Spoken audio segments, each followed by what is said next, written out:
You are now entering a safe area.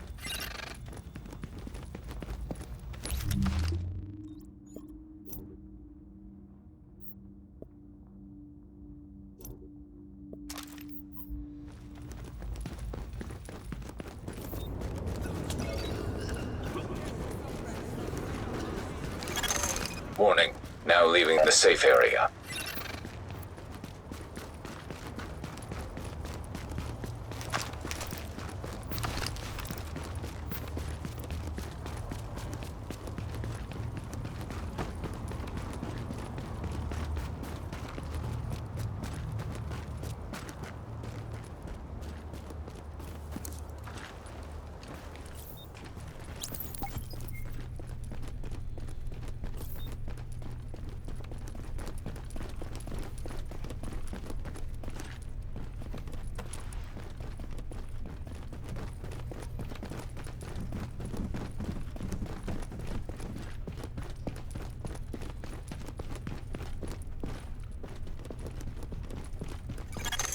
Readings indicate an echo nearby.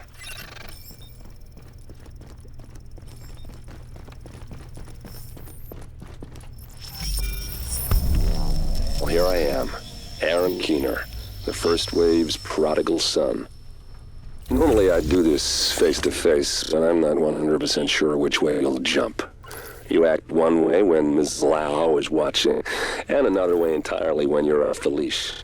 That's an interesting contradiction. You see, I think that deep down, you get it. You know, the old rules, laws, governments, those things died on Black Friday. But the feral PMCs, the convicts, the ones smart enough and good enough to take what they need, they'll survive. Me? I'm gonna prosper. Oh, you could too, but you took an oath, right? You got a duty. Those are both ways of saying that your conscience is fucking you. You ask yourself, who has earned a right to tell you what to do?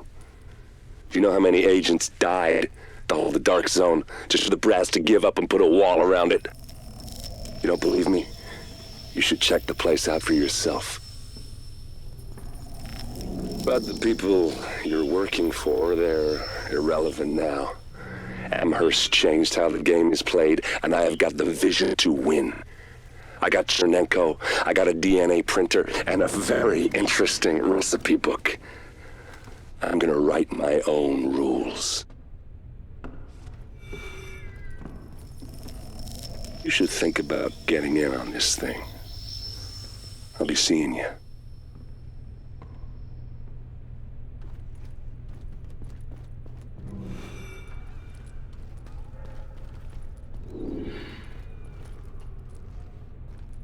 Agent, the information you found in that lab was the crown jewel. I think we can break this thing now. But we've got some more information. A voice from the grave. Listen to what Amherst has to say.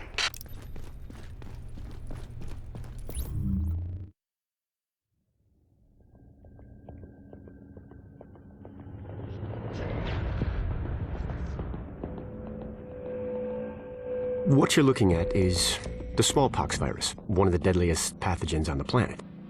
For centuries, it did a wonderful job of helping keep the human population in check. But times change, and sometimes Mother Nature needs a hand in improving her creations. Like, say, speeding them up a little bit, making them contagious when they should be quietly incubating in a host, or making them more lethal.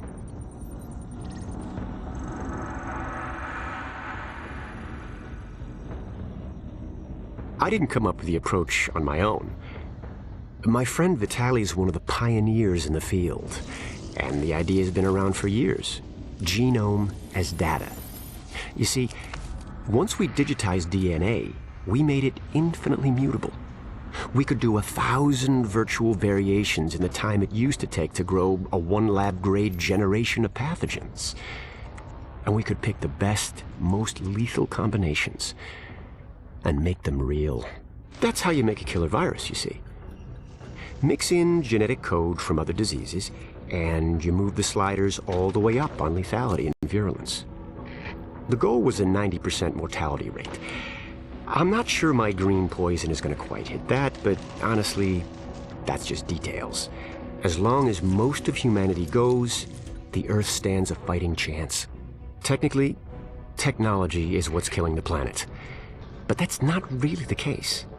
It's the greed that drives the technology. But a funny thing happened on the way to $100 genome maps and 3D printed plastic toys. Someone figured out those technologies could be repurposed, modified for the greater good. Me. Now, my virus is going to do what nature's always done. Decide who lives and who dies. And if nature decides I die, then I die. If nothing else, I'll have a lot of company. Natural selection at its finest, helped along by a little unnatural genetic manipulation. It's all data, really. Life's just a method of processing it. The same way I processed the smallpox genome on my laptop. And who's to say that wasn't the plan all along? If, by some miracle, you survive green poison, then nature's decided you deserve to live.